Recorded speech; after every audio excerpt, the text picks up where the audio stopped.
On the International Women's Day protest, one of the biggest issues of concern to people was the housing crisis.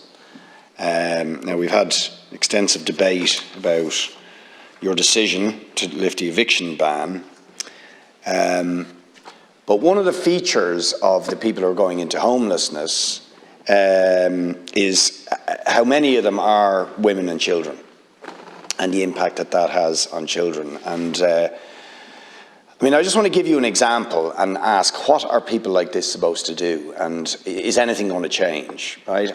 I have one constituent who is 4 years in emergency accommodation with her son, and they are in one room together for 4 years.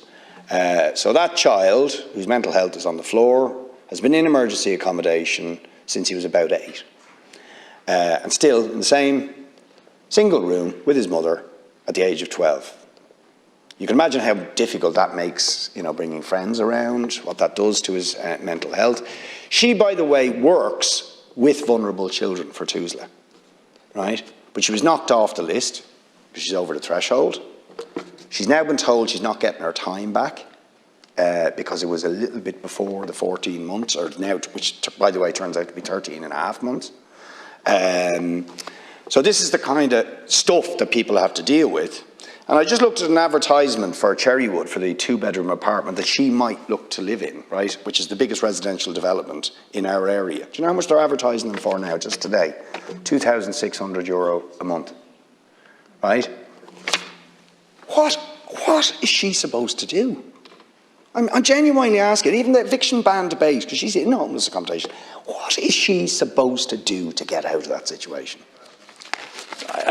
Deputy, it's very fair for you to answer the question that you did, but as is so often the case when you raise individual cases in the Dáil, and I know they're real cases, it's very hard to comment on them without understanding all the detail. I have a constituency service too. I have lots of housing queries, believe you me. Try to deal with them and help people as much as possible, but you have to understand all the details. And from what you said to me, I don't know all the details. I think you may have said that the person no longer qualifies for social housing, but it's almost impossible for me to know what the options are without knowing all the facts and financial information. Okay, and so on. Members, we have 10 minutes.